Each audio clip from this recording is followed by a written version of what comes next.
La creencia del mal de ojo es una de esas creencias extendidas por todo el mundo en distintas culturas y que siempre llama la atención de todas las personas eh, sin distinción de clase o de educación, eh, de cultura, de idioma, incluso de religión. Es aquello que nosotros podemos denominar como un fenómeno universal. Este origen del mal de ojo tiene sus inicios o sus primeros escritos con estructura como la entendemos hoy en día en la Edad Media. Pero ya en la Edad Media se recogen distintos escritos eh, que vienen desde miles de años antes de Cristo. Y la estructura como tal la conocemos en Occidente proviene principalmente de los textos hebreos e islámicos. Pero a pesar de que dentro de Occidente está bastante afianzada desde la tradición cristiana, aunque surge dentro de la iglesia de una manera paralela, las raíces más antiguas, aproximadamente 2000 o 3000 años antes de Cristo, se encuentran en escritos de la antigua Babilonia, en Egipto, y hay otros que se han encontrado en los escritos de los sumerios y de los hititas. Según estos escritos antiguos, casi se puede decir que prehistóricos, se hablan de los malos sentimientos y la negatividad que están dentro del ser humano y que salen por la puerta del alma, que tradicionalmente se hace referencia que se encuentra en los ojos. Por lo tanto, la mirada es el canal donde se transmite esta especie de maledicencia o hechizo que generalmente está causado por la envidia. Para evitarlo o rechazarlo, antes en la Edad Media se colocaba una cinta o se buscaba tapar los ojos. Esto lo hacían las personas que de alguna manera se creían que tenían esta mirada fuerte. En tiempos antiguos podemos ver cómo existe desde el origen prácticamente de la humanidad el arte mágico. También existen pinturas rupestres donde ya se encuentra relacionado la lucha del bien y el mal, la envidia, y todo esto llega a nuestros días con el nombre o el término de mal de ojo. En distintas partes se dice lo mismo, ¿no? Pero según el idioma. Mauvais oeil en francés o nazar, malocchio en italiano y mal de ojo en castellano. Se puede definir como una superstición, pero una superstición que se encuentra en todas las épocas y prácticamente, como dije anteriormente, en todas las culturas. Y como toda superstición, no es sino una deformación de algo real, de una experiencia que es genuina y una degeneración de una verdad objetiva y, al ser objetiva, por lo tanto comprobable, que originariamente tendría una base. Habría que definir cuál es esa base real. Yo pienso que puede ser la envidia. Los griegos la denominaban Bascania, que traducía en latín, llegaba al latín con el término fascinum y pasa al castellano con el término fascinación. En italiano pasa con aficionamiento. El hombre moderno ha sido a la vez protagonista y víctima del hiperdesarrollo de la tecnología, del internet, del mundo de la velocidad. Y esto también le ha llevado a tener pérdidas, pérdida del misterio, del asombro. Y esto también lo ha llevado no solamente a una pérdida del misterio, sino a una especie de embotamiento que muchas veces también termina en enfermedades mentales. Podemos hablar por teléfono con alguien y, y a la vez también podemos imaginarnos a través de este fenómeno del teléfono cómo antes de existir este medio las personas pensaban ya en lo que sería la telepatía. Podemos ver cómo dentro de nuestra actualidad puede haber especies de analogías con artefactos o desarrollos tecnológicos que de alguna manera ya eran asomados o queridos o deseados por lo que nosotros entendemos como alquimistas. Existe un mundo, por lo tanto, oculto, al que ya no somos capaces de acceder conscientemente, porque ya corresponde a la inconsciencia que muchas veces roza a la superstición o simplemente a la creencia, como por ejemplo estos deseos de querer volar, deseos de querer ver la mentalidad del otro, de querer desear aquello que el otro tiene, o simplemente lograr éxito rápido y fácil en la vida. Es por esta tendencia de querer tener un camino fácil el que ocurren estos fenómenos tipo mágico dentro del imaginario del ser humano y que nosotros podemos tranquilamente definir como mal de ojo. Quizá la única tradición, o al menos una de las pocas, donde el tema del mal de ojo sigue con una visión científica y es tenida por los sabios como algo certero, es en el judaísmo. Sobre todo en el judaísmo sefardí, que es el que se desarrolla principalmente en España. O sea, España y el norte de África, que es donde se compone geográficamente el sefardismo. El mal de ojo recibe en hebreo el nombre de Ayin Hara, literalmente el mal de ojo. O si queremos ser más precisos, ojo y la mala.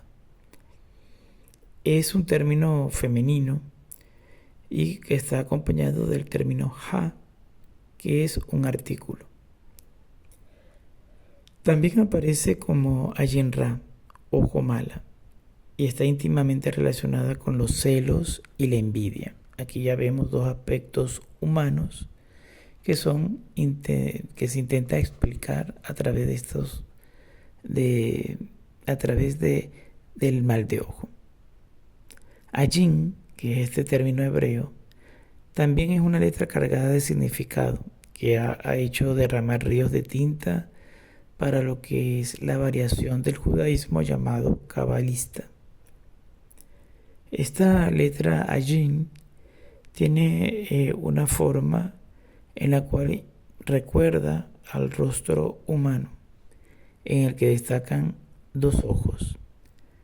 Son dos palitos con unas cabezas grandes, con dos círculos grandes que hacen las veces de dos ojos dentro del imaginario judío. Destacan estos dos ojos simbolizados por los dos extremos superiores de la letra, que tiene la forma de una I propiamente, como si fueran dos I. Y la boca se dibuja dentro de esta figura porque hay una raya que traza para unir esas dos I. Esto nos muestra que la boca, los ojos, el significado de la letra, todo está inmerso dentro de un simbolismo. Algo que nosotros podemos traducir como una expresión del hombre malo. Por tanto, también el mal de ojo en algunas partes se denomina la mala lengua, ya que es algo propio del ser humano el de tener esa tendencia a la maledicencia o a la difamación. Y todo surge a través de dos principales causas que fueron identificados por los judíos, que son el celo o los celos y la envidia. Una de las razones por las cuales las mujeres musulmanas, por ejemplo, cubren su rostro con un velo es precisamente para protegerse del mal de ojo. Recordemos que el Islam surge del tronco abrahámico y por tanto está dentro de la cultura semita, que es la misma cultura donde se desarrolla de una manera amplia y casi científica el mal de ojo. Por eso el mal de ojo es común encontrarlo tanto en el Talmud judío como en el Corán. Por ejemplo, en el Corán se exhorta al creyente a que busque refugio de la diablura del envidioso mientras tiene envidia, citando literalmente. Los sabios islamitas enseñan que una persona que constantemente recuerda el nombre de Dios, que para el Islam es dhikr, y lee en el Corán, es decir, y es frecuente lector del Corán, puede evitar el ataque de los espíritus, los dijin. Dentro de este mal de ojo, los dijin son espíritus, pero que pueden ser también buenos. Hay un representante, como decir el diablo cristiano o judeo cristiano, que para el Islam es Iblis. Iblis es el origen espiritual de todo mal. Y de allí, del Corán, surge la idea de la mano de Miriam judía. Esta Miriam judía no es otra cosa que en la mano de una mujer que es la que protege o aparta a Iblis, al mal. Es interesante porque también podemos dar una semejanza con la creencia cristiana. Miriam hace también en el cristianismo referencia a María, y así como la mano de Miriam para el islamita y el judío apartan y protegen del mal, María Santísima, que es la Miriam cristiana, también es nuestra defensora y nuestra abogada como cristianos. En el pensamiento judío, Miriam también hace referencia a Eva, a todo lo que tiene que ver con la presencia femenina. Y en el contexto islamita, Miriam va transformándose, cambia ese nombre por Fátima. Y Fátima, dentro de la cultura cristiana, recuerda esa aparición de la vocación de María Santísima, que fue en Portugal, justamente en una parte que se llamaba Fátima, y que hace referencia a María como protectora, defensora de los cristianos. Quiere decir que aquí vemos un juego de palabras: Miriam, mujer, protección, Fátima, que aunque son originadas o tienen un origen distinto, incluso se puede decir que tienen un sentido creador distinto, no dejan de ser resonantes, y dentro de nuestra visión actual, aunque sea un poco anacrónica, podemos darle una relación a los términos utilizados tanto en el Islam como en el judaísmo y en el cristianismo. Y todas estas creencias de protección las podemos ver y centrar sin ningún problema en María Santísima, y de hecho inclusive hasta pudiéramos decir en la Virgen de Fátima. El origen de la mayoría de los amuletos de esa época, estamos hablando de los primeros judíos y de de las primeras divisiones islámicas, tenía un amuleto, ¿no? Un amuleto común. Generalmente dentro de la cultura semita se colocaba el pez como símbolo de protección. ¿Por qué el pez? La respuesta es que el pez, al estar dentro del agua, dentro del mar, se protegía de las miradas malvadas que podían tener los seres humanos. La mirada perversa del ser humano o envidiosa podía afectar a todos los animales que podía haber en el campo, enfermándolos, por ejemplo, o las cosechas. Pero en este caso el pez no. Y por tanto se toma el pez como elemento de protección. En hebreo pez es dag. Y el valor que representa el pez numéricamente es el número 7. Entonces aquí también vemos una relación analógica, pero no deja de tener relación, que el pez es el símbolo también, es por excelencia, de los primeros cristianos. Entonces podemos quizás encontrar, si en alguna investigación más profunda, si hay una relación entre la simbología cristiana y la simbología semita en cuanto a la protección. El islamismo va a derivar el pez a un ojo, y por eso es que se coloca el ojo, que originalmente era la forma de un pez, pero el tiempo fue evolucionando simplemente en dos paréntesis y hacen la vez de un ojo y se coloca en el medio de la mano de Fátima, y por eso conocemos la mano turca o el ojo turco, que generalmente es un ojo en el centro de la palma de una mano. Este ojo turco se hace popular sobre todo en la cultura islámica, mientras que en la cultura judía se mantiene hasta el sol de hoy la forma del pez. Esta forma de pez también está vinculada al acto de levantarse, ¿no? Se asocia al hecho de la resurrección. Y en el cristianismo el pez se considera un símbolo de Cristo. Entonces vemos cómo todos estos elementos son comunes a la defensa del mal de ojo en las tres principales religiones monoteístas del mundo, teniendo las tres su misma base semita y que dan bebido de estas culturas que tenían a su alrededor.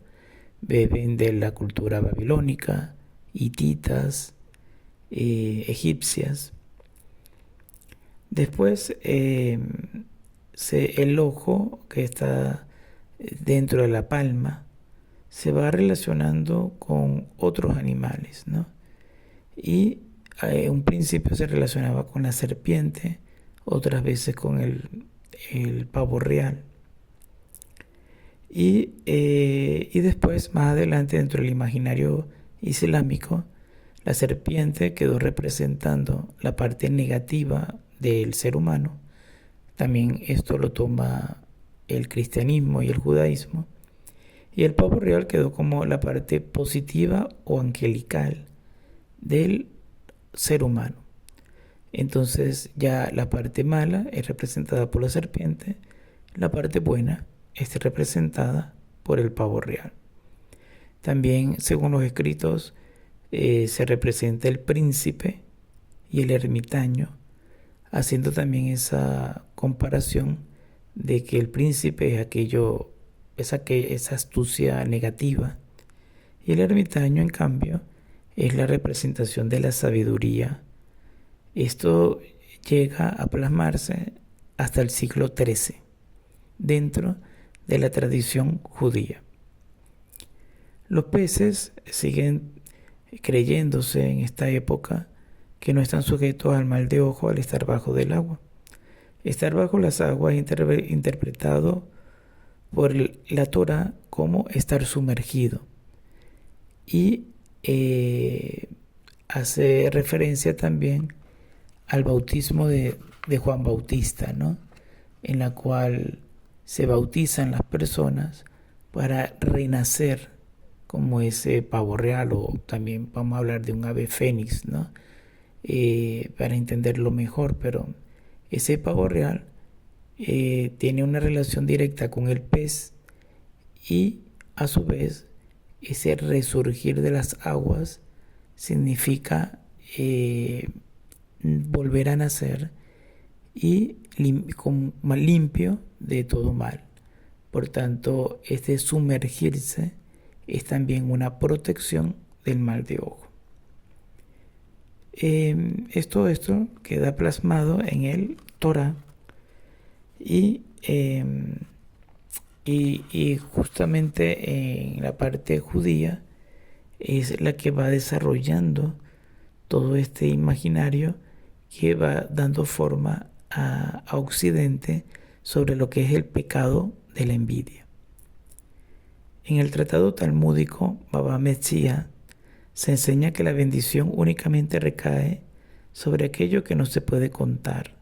Sobre aquello que sí se puede contar cae el mal de ojo. Aquí vemos lo que es lo cualitativo y lo cuantitativo. Y donde viene la importancia de la bendición dentro del pueblo judío. Como los peces del mar no se pueden contar porque son muchos dentro del imaginario judío, sobre ellos no recae el mal de ojo. Pero todo aquello que son bueyes, camellos, hijos, que tienen una cualidad cuantitativa, necesita la bendición del patriarca para mantener esta purificación o liberación de todo mal y de toda envidia. Vamos a dejar hasta acá esta explicación, este relato, asegurándoles una continuación, ya que no dejan de tener elementos muy importantes e interesantes, poco conocidos, del mal de ojo en la tradición semita.